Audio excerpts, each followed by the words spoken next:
Hello and welcome to the Ice Guys. This is the show that takes you into the world of the National Hockey League. Every game, every day, from a betting perspective. With pro sports handicappers, Ian Cameron, Alex B. Smith, and various guests from the world of hockey and sports betting. And now, here's your host, Ian Cameron.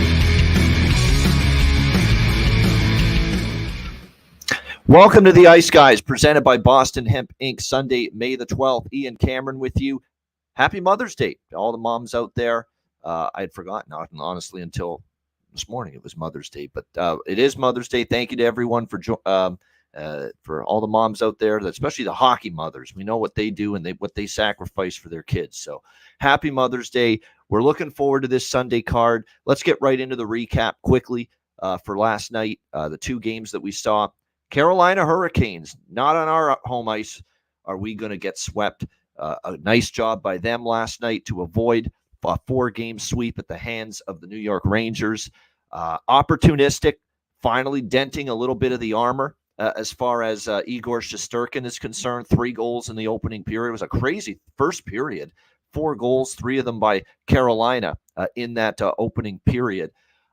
Rangers battled back, though, 3-2. They tie it. Lafreniere banks one in off Freddie Anderson. The bank was open last night. But the Carolina Hurricanes, the penultimate moment of that game, 3-3 late in the third period. You get a late third period power play. You have to cash in on it. It is time for your power play to finally do something good for you.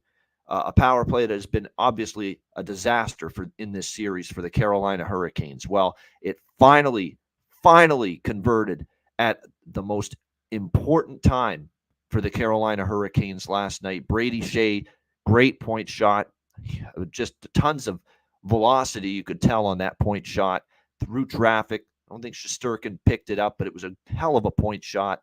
It beats him. Carolina takes the lead, and finally the first power play goal of the series for the Carolina Hurricanes, and what a time for it as they get the win. They showed some guts, and I figured they would. I mean, they're not going to want to go down quietly and, like that on home ice in 4 straight. And they at least extend this series back to Madison Square Garden in New York for Game 5. Now do they plant just a little seed of doubt because they finally beat Shesterkin. And by the way, in that 4-3 win last night, Carolina snapped what was a over 30-game consecutive game streak for Igor Shesterkin of allowing 3 goals or less in the Stanley Cup playoffs. Think about how good this guy has been, that he has gone 30-plus games consecutively in the Stanley Cup playoffs without giving up more than 3 goals. That's how good he has been. That streak obviously came to an end last night. Credit to the Carolina Hurricanes for getting it done last night. And then the second game, Dallas and Colorado. What can you say about the Dallas Stars? I mean, well, we know they've been a great road team all year. We've talked about it all year. And another thing that we saw in that game last night for Dallas is, when they are locked in defensively, they can even shut down a very high-powered, very potent team like the Colorado Avalanche. And, early in the game, I thought, look, Colorado had chances. Unbelievable goaltending by Ottinger. Tremendous shot blocking by Chris Tanev. And defensive play as well. He saved like 2 goals, maybe even 3 in the first period alone last night, Chris Tanev, with just tremendous defensive positioning, getting body position, tying up sticks in front of the net. And obviously on the one Colorado power play in the first period, there was a wide open net for Nathan MacKinnon. And all he had to do was hit the net. Unfortunately, the road grader that was Chris Tanev was in the way, who blocked that shot. It was going to be a goal if not for that. Tanev saved a goal there. He was tremendous last night for the Dallas Stars defensively in that game. Colorado did carry the play in the second. They picked it up. Dallas kind of sitting back a little bit. Eventually they tied it 1-1. But then they get a big goal. And I mean a big goal because when it was 1-1 after Colorado tied it, and that second period was dominated by the Avalanche, to get that wonderful Tyler Seguin goal, a wonderful feed by Dodonov to get the puck to him. 2-1 Stars with that late second period goal. It kind of stemmed the tide. It kind of, took some air out of the crowd and some of that Colorado push that they had in that second period. It was a huge, you talk about a timely goal. That's another thing in the Stanley Cup playoffs. Timely goals. Goals when you can really take some air out of the opponent and the building, especially when you're on the road. That's to me what that Tyler Seguin goal to make it 2-1 did for Dallas. It really took some starch, out of the Colorado Avalanche. And then in the third period, I don't know if you can draw up, and I know Peter DeBoer can't draw up a better clinical, surgical, textbook defensive third period, how to protect a 1-goal lead on the road in the Stanley Cup playoffs than that. That was just beautiful from start to finish. They put a fucking wet blanket all over Colorado. I mean, you can count, maybe forget one hand, you can count on one finger how many great prime quality scoring chances the Colorado Avalanche had in the third period, down 2-1 in that game. It was a clinic. It was a shutdown clinic. And look, Dallas does not play this way typically, but I think what Peter DeBoer saw going into the third period, well, what he saw in game 1 and game 2 that made him change the way his team deployed themselves in the third period was 3-0 in game 1. We lost 4-3 in overtime, coughed up a 3-goal lead. We were up 4-0 in game 2. Yes, we did hang on and won 5-3, but we gave up, when it was 4-0, we gave up 3 consecutive goals, and it ended up being 4-3. We weren't tightening things up well enough, holding leads in the first 2 games in Dallas. One of those blown leads cost them a win, and the other nearly cost them a win. So, what they went to this 1-3-1. They're not a trap team, but in the third period, don't kid yourself. That was the trap. That's exactly what that was by the Dallas Stars. Again, they don't play this way normally, but you make adjustments based on the opponent, and they busted it out in the third period. It was neutral zone, left wing lock. It was 1-3-1 structure. It was trap. It was the trap, whatever you want to call it. That's what the Dallas Stars busted out in the third period, and they completely and utterly bamboozled, frustrated, flummoxed the Colorado Avalanche with that. I mean, they couldn't make a clear tape-to-tape pass through the neutral zone. They couldn't gain entry into the offensive zone cleanly, smoothly, whatsoever. I mean, it was just a nondescript third period for Colorado. And what makes that even more impressive is how many times have we seen Colorado in these third periods at home, especially when they're trailing, regular season, and even in the first round against Winnipeg, the tsunami hits you. And bam, tie game. Bam, another goal. Bam, another goal minute later. And it's just like a tidal wave of offense that Colorado just, erupts for in the third period. None of that last night. None of that. Just an absolutely outstanding defensive third period by the Stars. Ottinger wasn't tested a ton, but when he was, he made the saves. They cleared the puck out when they got the chance. There was very little inside ice for the Stars. Everything was to the periphery. And Dallas ends up with a big time, and I mean big time, 4-1 road win. To play like that in that building against that team, suffocate them in the third period, shut them down completely, and hold them to 1 goal, bravo. You deserve a pat on the back for that. That's just an outstanding job, no question, by the Dallas Stars last night. So a great job by them. And that's what made them all along, to me, the kind of team that can win a Stanley Cup this year. They've got the offense, they've got the 4 lines of depth. Their blue line is outstanding, and especially after getting Chris Tanev, they've got the goaltender, and they can play different ways, and they can win in different ways. They can win high scoring. They can shut it down. Last night was proof. Dallas can shut you down. Dallas can tighten things up and lock it down when they're on their game. And last night was proof of that. So a great job by Dallas to get the 2-1 series victory, 2-1 series lead, not victory. Let's not jump ahead yet. Still a long way to go. You're only halfway home, and this Colorado team probably will have a big response in Game 4. They don't want to go back to Dallas down 3-1, but that was a great win last night. Seguin finally starting to heat up after the puck wasn't going in for him. Now all of a sudden he gets 2 last night. He scored the game before. Great to see Logan Stankoven get a 2-goal game. Outstanding stuff from him. He was due. Great to see him get rewarded because his work ethic has been off the charts here in these playoffs. So Logan Stankoven, Tyler Seguin playing a starring role last night for the Dallas Stars in the Game 2 victory. All right, let's turn our attention to Sunday. we've got 2 games tonight, and we will begin with what has turned into a very cantankerous series between the Florida Panthers and the Boston Bruins.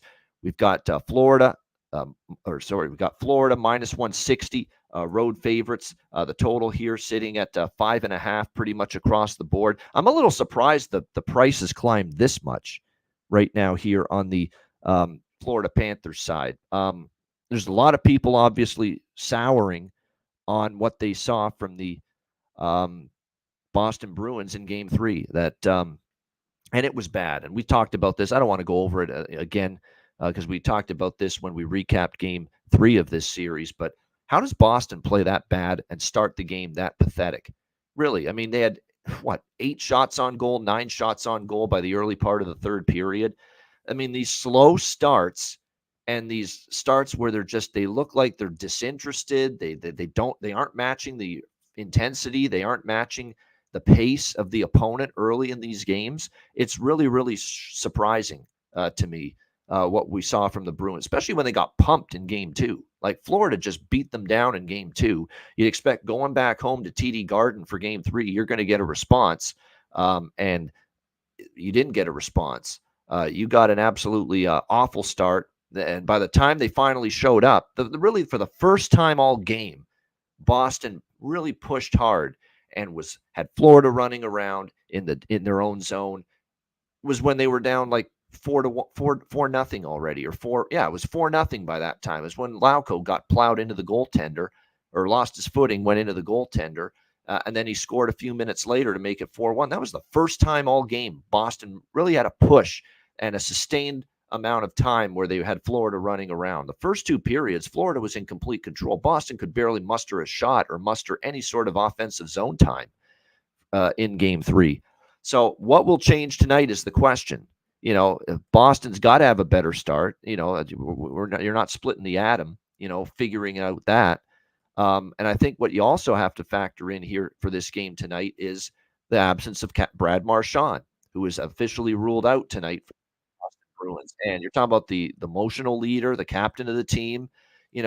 What does that – can Boston muster up, the energy and the ability to push back and punch back in this series against a damn good Florida Panthers team without Marchand on the ice? If you read everything that we're seeing from or hearing from the coaches and the players, especially on the Boston side, they're not happy with Sam Bennett. And obviously that's the headline story going into this game is the whole Sam Bennett, Brad Marchand incident, which is the incident we believe that Brad Marchand got injured in the other night in Game 3. There's this big debate going on that, that collision with Bennett and Marchand. And if you watch the thing live, and I remember seeing it live in Game 3 as I was watching, you just thought it was an unfortunate collision. Marchand took the worst of it. And, it's just an unfortunate way to get injured. But then, and obviously video of that incident's been circulating around social media the last 24 to 48 hours. If you slow it right down, obviously live, it looked like just a collision. 2 guys, banging against each other. That's what it looked like. Just 2 guys, colliding, at center ice there. But if you slow it down, it really slow it down frame by frame. It does look like there is a right swing of the fist by Sam Bennett on Brad Marchand there.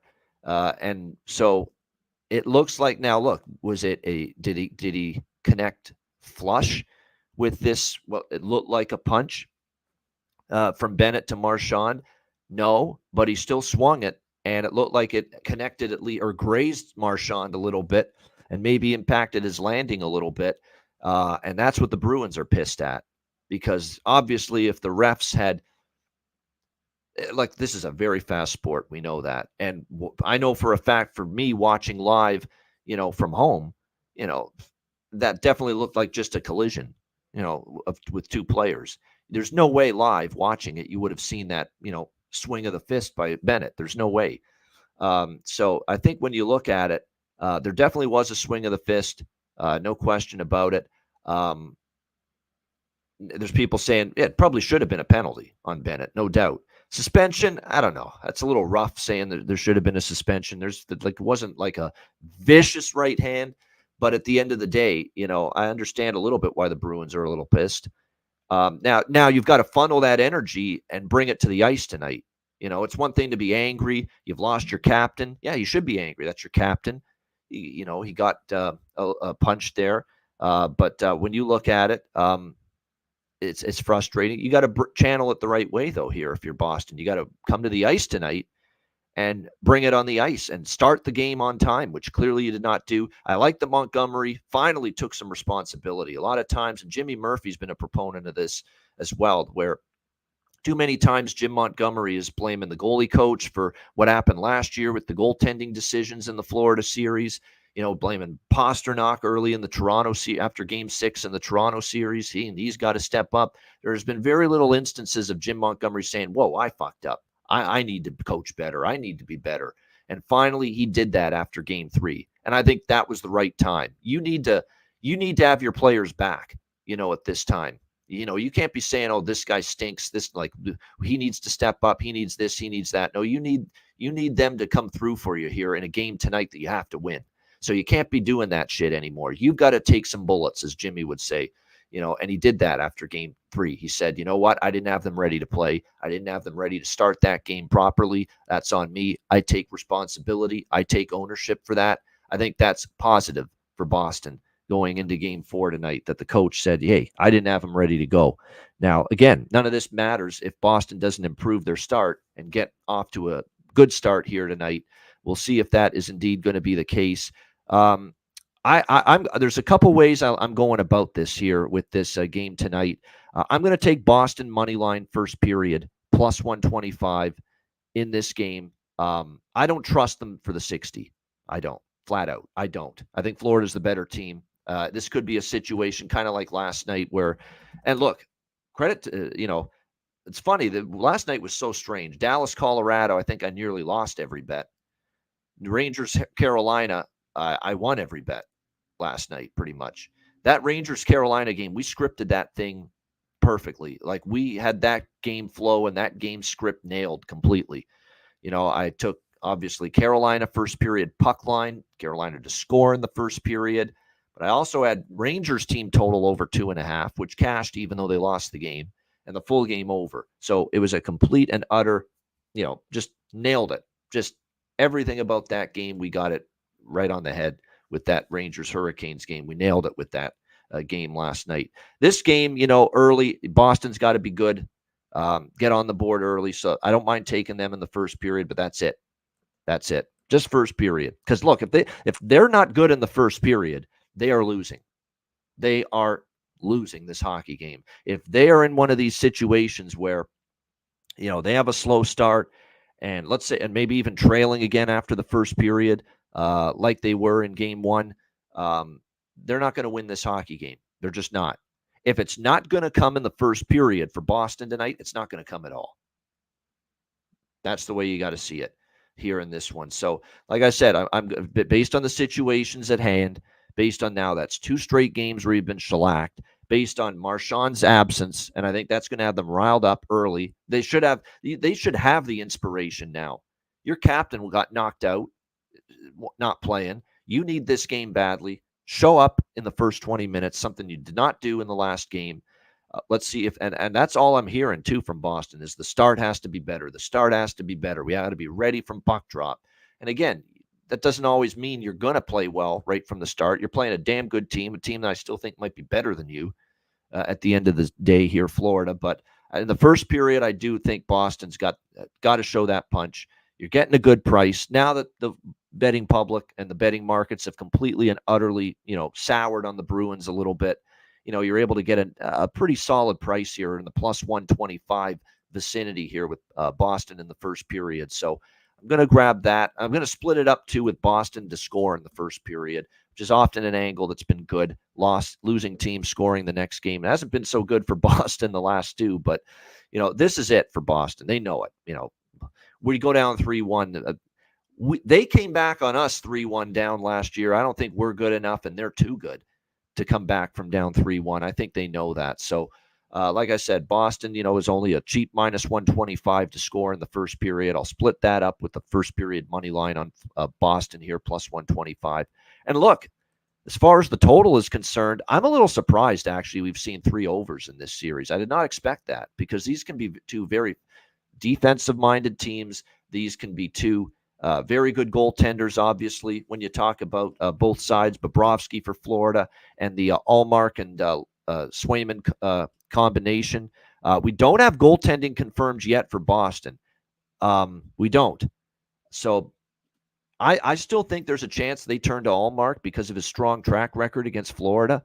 And because, finally Swayman, that cloak of invincibility is gone. But again, that hasn't been confirmed yet. But, normally in a playoff series, when 3 straight games go over, you're going to see an adjustment in the total. We have not seen that here in this series. So for that reason, I'm going to look over 5.5, plus 100, just the over full game. Because first period, I don't know if the first period goes over. Remember, first period did go under in game 3 of this series. In fact, the first period has gone under, I think, more often than not in this series, but the full games have all gone over.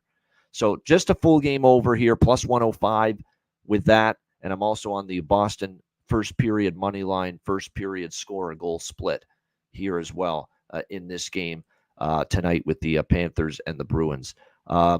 And my plan is, by the way, I should point this out as well. My plan is if Boston's up 1-0, or hell, even if it's scoreless or they don't cap, if they're up, that's going to be the best dream scenario for me. If they're up and leading at any point after the first period, but whatever the margin is, but if Boston's leading after the first period, I will bet Florida live. I will, because you're going to get a good price at that point. We know Florida. They're not out of a game. We know Boston earlier at one point in the season was terrible holding leads. That's another thing. So I will be interested in Florida live, a Florida live look at some point, especially if Boston's leading after the first period. So that's the approach for me. For props here, I think it's got to be a game where with Marchand out, Pastrnak, has got to have his fingerprints all over this hockey game. So I like Pasta over shots. Maybe find the back of the net as well, but it's at least over shots on goal. Fire that puck. You've got to be involved offensively.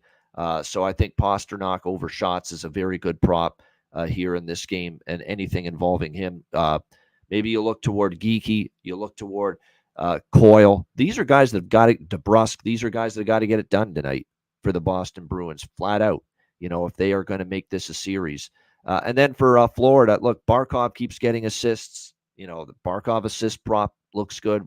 And the guys that score the goals, look, Montour, you got to go back to Montour again. There's something about him playing the Boston Bruins where, he just plays well. He matches up well. He does damage against this team.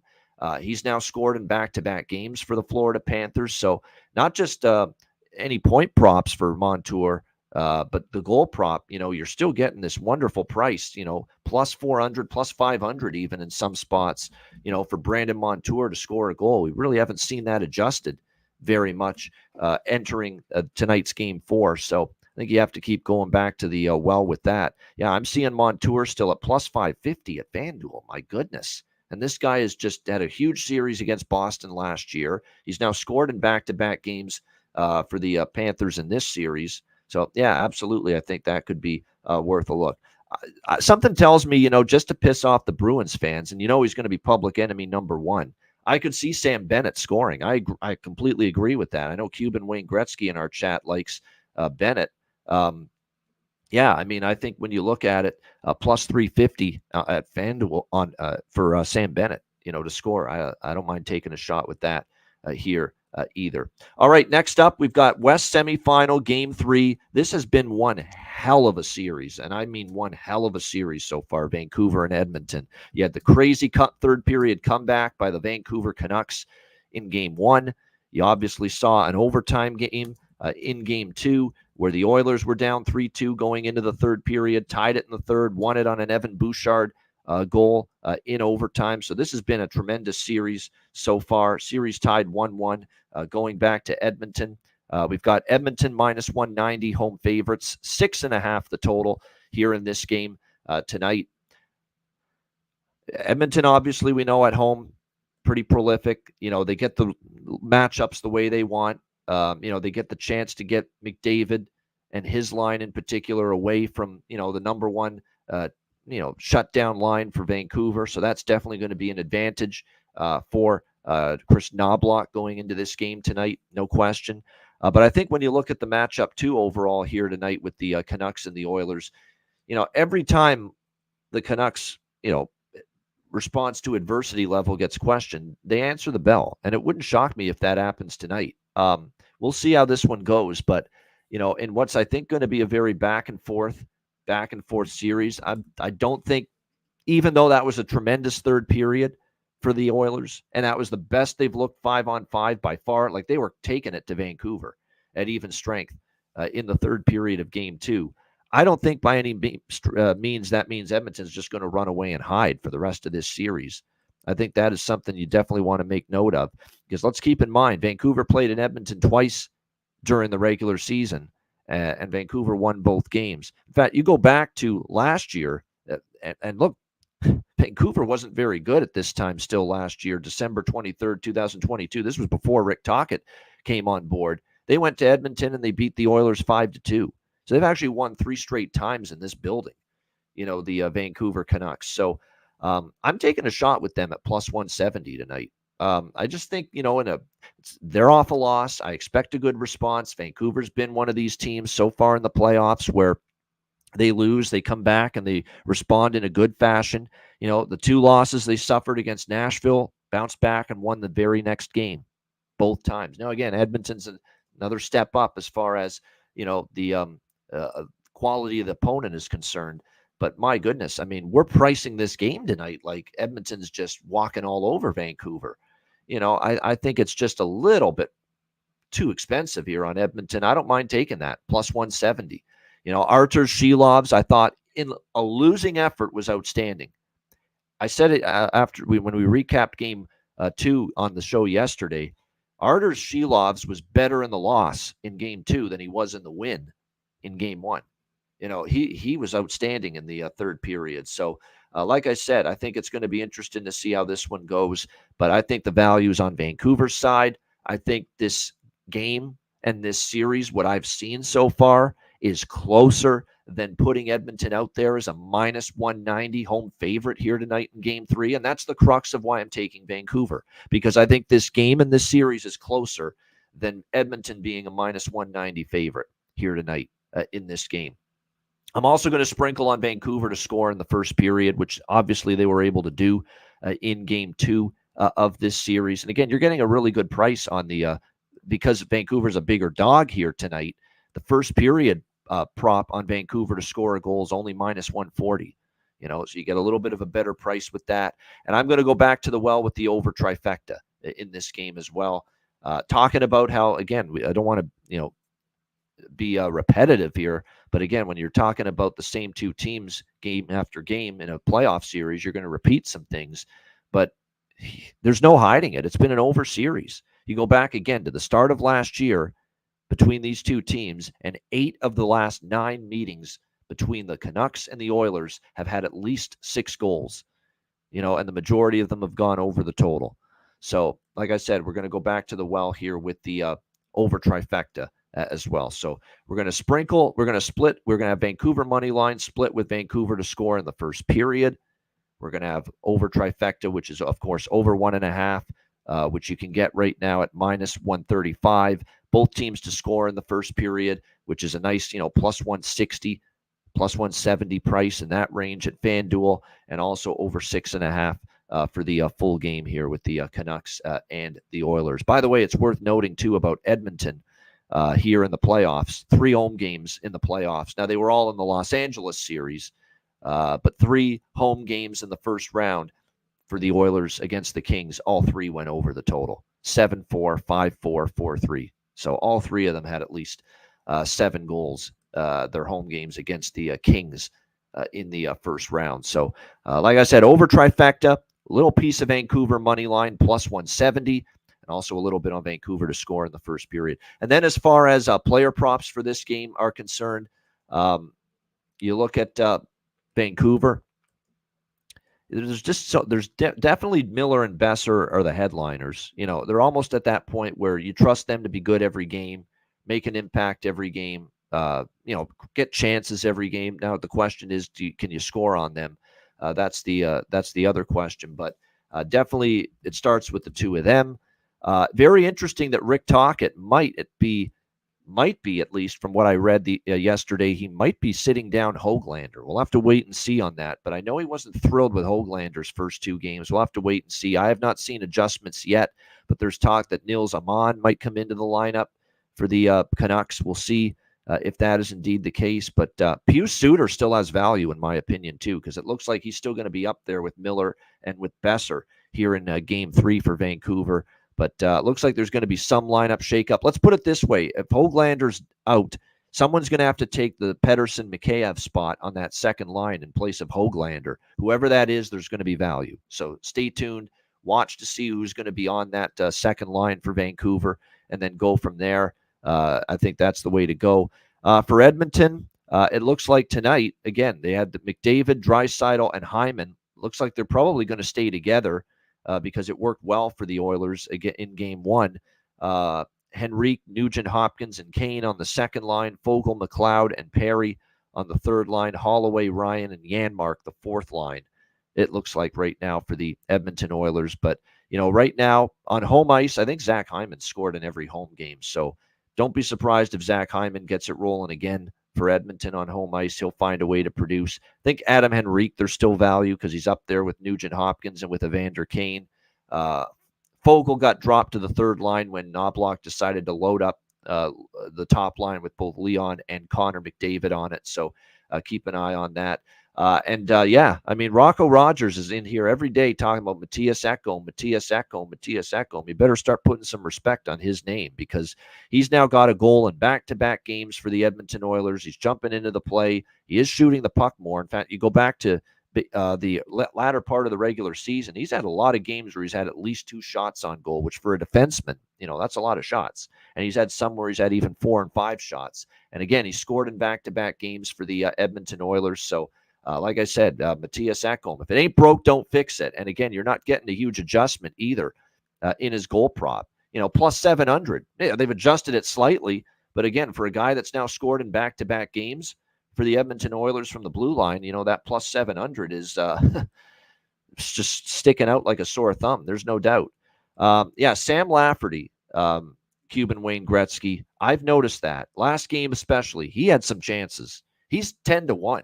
Plus 1,000 at FanDuel to score tonight. Let's see where he is in the lineup. Does he get moved up? Is he a candidate maybe to move up if Höglander gets bumped down or scratched? Keep an eye on that. Maybe Lafferty's going to get the promotion. I think Lafferty deserves a promotion. I thought he was very good in Game 2. Had a bunch of chances for the Vancouver Canucks. So that's at that value, again, especially if he's up the lineup, that might be something to look at with Lafferty because he certainly had some good looks to find the back of the net in Game 2 for the Vancouver Canucks. So a very entertaining Game 3 tonight. We're looking forward to it. We expect Shelovs and Skinner to be the goaltenders once again here tonight. The only question in the 2 games tonight about goaltending is who's in net for Boston.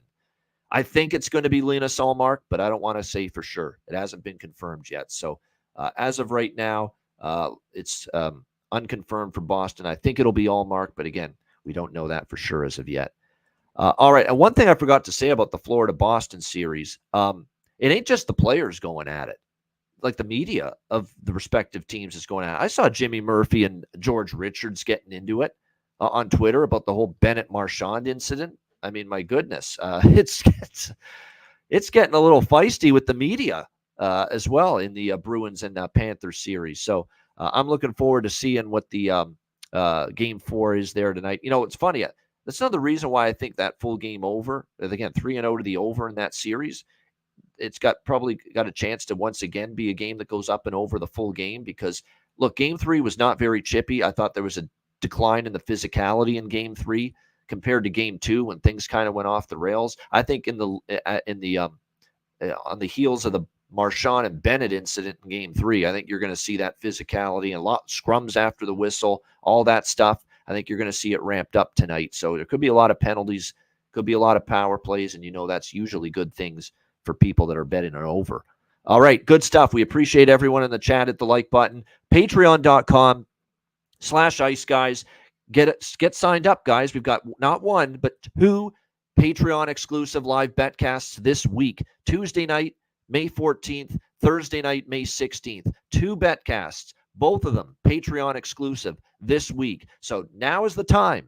It's like I feel like I'm Sheldon Keefe from that Leaf series against Montreal a few years ago where they did that Amazon series. Now's the time. You're not saving it for anything. Now's the fucking time. Sign up. Patreon.com/Ice Guys. $10 per month. Again, we've got 2 betcasts this week.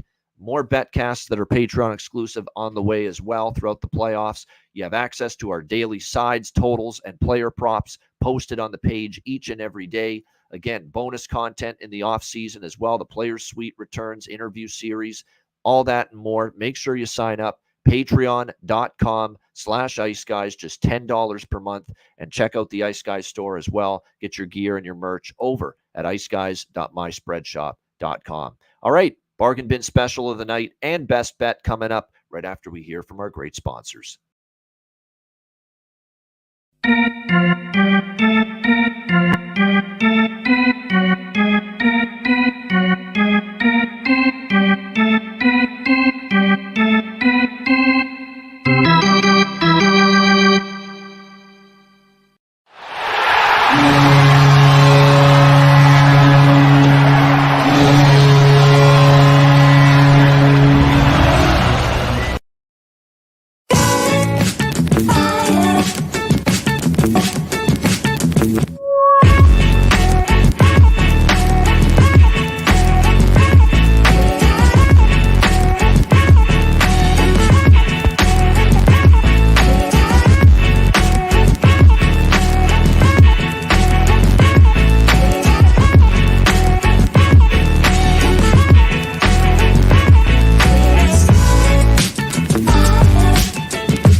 All right, Boston Hemp Inc. Make sure you check them out. Get 20% off all orders on the website using the promo code IceGuys at bostonhempinc.com. All right, bargain bin special of the night for this Sunday NHL slate. And look, I'm going to go to I guess you could call this the Rocco Rogers special. I actually think it is one of the best goal props on the board tonight in the 2 games. He's scored in back-to-back games. He's jumping up into the play for the Edmonton Oilers. Matthias Ekholm, the Viking, the Viking warrior, because he looks like one with that big friggin' beard of his. Matthias Ekholm for the Edmonton Oilers, plus 700, at BetMGM. Again, goals in back-to-back games. Sometimes you wonder when players like this just all of a sudden spring up and start scoring, you think, is this a fluke? Is this just a fluke all of a sudden for Matthias Ekholm? But you look at the shots on goal numbers. He's pounding the puck. He's getting into the rush. They're looking for him. He's looking for his offense. So there's a lot of sense to it, in my opinion. So looking for his 3rd straight game in this Vancouver-Edmonton series with a goal, Matthias Ekholm, plus 700 for my bargain bin special of the night. Oh, shit, I forgot to put the graphic up. There we go. Matthias Ekholm, plus 700 for my bargain bin special of the night. All right, best bets for this Sunday slate. I am going to rock with, let me see here for best bet. Let's go back to Vancouver, Edmonton over 6.5. I mean, I had that as a best bet for game 1 and for game 2 of this series. I don't see what changes here. Like I said, 8 of the 9 meetings have been 6 or more goals.